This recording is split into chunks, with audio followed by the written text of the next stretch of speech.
Ծպտյալ և իսլամացած հայերի խնդիրը վերջին ժամանակները հետաքրքրում և նաև անհանգստություն է պատճառում թուրք հասարակությանն ու գիտական շրջանակներին։ Սրա մասին վկայում են օրեցօր ավելացող գրքերն ու հոդվածները։ Թերևս այստեղ ուշագրավ է հիշել Հրանտինքի Թուրքիայում ինքնության ճգնաժամի վերաբերյալ արտահայտած այն միտքը, որ եթե մի օր այս երկիրը քանդվի, ապա դա լինելու է ոչ թե զենքի, այլ ինքնության հարցի միջոցով։ Տարածաշրջանային հարցերի փորձագետ լուծաբան Սարգիս Հացպանյանը հիշում է Հրանտինքի հետ զրույցը։ Նա ասում էր, որ օրական հարյուրավոր նամակներ է ստանում ծպտյալ հայերից և եթե դրանք հրապարակի, ապա հատորներ կգրվեն։ Եվ քանի որ դա բարձրացանեց ինքը եւ հիմնական մարդում բերավ Աթաթուրքի աղջիկը Սաբիհա Գոկչյան, Հրանտին դրա համար սպանեցին։ Հենց այդ զբդված հայի ղարքավիճակով հայուհու, որ Մուստաֆա Քեմալի Աթաթուրքի որդեգրած այն տաբի հայկական մանգադունից Խատուն Սևիլջյան, իսկական աննազգաննոյի 7 տարեկան երեխա եղել, երբ որ վերցրել է այդ աղջկան։ Տարբեր են հաշվարկները Թուրքիայում ապրող ծպտյալ հայերի վերաբերյալ 1.5-ից 2.5 միլիոն է նշվում։ Հայերի բռնի ուծացման պատմությունը սկսվում է դեռևս 14-ից 15-րդ դարերից։ Այն շարունակվել է 1915 թվականին։ Կատվյալ, որ հայոց մեծ եղեռնի ժամանակ մոտ 100,000 որբացած հայ երեխա է իսլամացվել։ Նրանք ովքեր արդեն գիտեին, դպրոց էին գնացել, գնկվել էին, ամեն ինչ այսին հիշողության դարիքի էին հասել, նրանց մասին է, որ այժմ ամենաշատ խոսում են, նրանց թորներն են այսօր բարձրացնում այս հարցը, որովհետև իրենց դադը, իրենց բաբը իր հայ ինքնությունը շատ լավ հիշել է եւ փոխանցել է իրանցից եկած սերունդներուն։ Հացպանյանի ձեռքում իր տատի Հռիփսիմեի շալն է, 15 թվին Դերզորի ճանապարհին 2 տարեկան Հռիփսիմեին այս շալի մեջ են փաթաթել ծնողները եւ հանձնել Ալևի ընտանիքի խնդրելով, եթե հետ գան կվերցնեն նրան, հակառակ դեպքում գոնե Հռիփսիմեին ասեն, որ հայ է։ Իդեպ Հացպանյանների գերդաստանի 86 անդամներից 83-ը Դերզորում սպանվել են։ Կենթանի մնացածները ժամանակ անց համարձակվել են հետ գնալ հայրենի տարածք Ադիաման եւ առաջին քայլը զավակին գտնելն է եղել։ Իմ դադիս պատմությունը ես ինչու պատմեցի իբրև անագնգալ։ Ենթադրենք մերոնք չէին վերադարձել, չէ՞։ Սպանվել էին կամ չեկան։ Ինչ պիտի լիներ իմ դադս Հռիփսիմեն։ Հռիփսիմեն այսօր պիտի լիներ անունը Այշե Ֆաթմա Միատկին, չէ՞։ Զազա։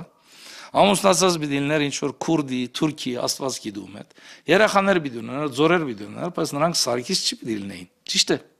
Դրանք պիտի լինեին Մուսա, Մուստաֆա, այսինքն իմ դղս պիտի լիներ մի ուրիշը։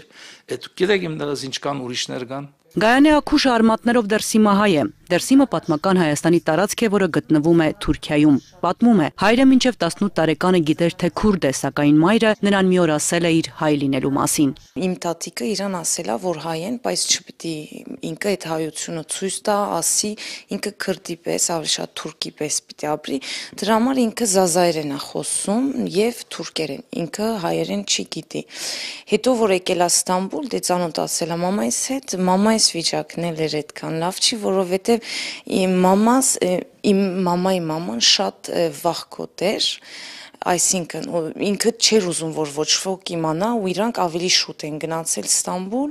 ու ինքը բոլորին ասում էր, որ ինքը թուրք է, ինքը նույնիսկ քափում էր իր գլուխը հավախից։ 81 թվականին Թուրքիայի հեղաշրջումը հնարավորություն տվեց Գայանեի ընտանիքին փախչել եւ հաստատվել Ֆրանսիայում եւ այդտեղ առանց վախի ապրել որպես հայ։ Իսլամացած հայերի վառ օրինակ են համշենցիները։ Հայոց պատմական խախտիկ գավառն է Համշենը, որն այսօր գտնվում է Թուրքիայի Ռիզեի նահանգի կազմում։ Հնագույն ժամանակներից հայ ժողովրդի բնորանն է եղել։ Արդեն 16-րդ դարից Օսման նվաճողները փորձել են այդ տարածքում եւս հաստատվել ու տեղի ունեցել բռնի իսլամացում։ Մի մասը հեռացել են, ովքեր մնացել են իսլամ են ընդունել։ Մոտավոր հաշվարկներով թրքախոս համշենցիների թիվը մոտ 150,000 է։ Ըստ թուրքագետ Լուսինե Սահակյանի 2000 թվականից համշենցիները Թուրքիայի ներսում սկսեցին ակտիվանալ իրենց մշակույթը եւ տեղական բարբառը պահպանելու առումով։ Համշենահայերի ովա երգչախումբը եկավ Հայաստան եւ սա առիթ տվեց, որ ավելի շատ ուշադրություն սևեռվի նրանց խնդրի ուսումնասիրության վրա։ Դա չէր կարող սակայն չանհանգստացնել թուրքական իշխանությանը եւ ամեն ինչ արվում էր ապացուցելու, որ Համշենը հայկական տարածք չէ։ Ուսումնասիրություններ արվում են այլ տարածքների վերաբերյալ, բայց ինչու հենց համշենցիների շրջանում է այդ վախը, որովհետեւ այնտեղ կա ապրող մարդը, որը ունեցել է պատմություն, որը ունի հայկական ծագում, որքան էլ որ փորձեն թուրքերը մերժեն, ժխտեն, այսինքն նրանք շատ լավ նրանք էլ գիտեն թե ինչ է տեղի ունեցել եւ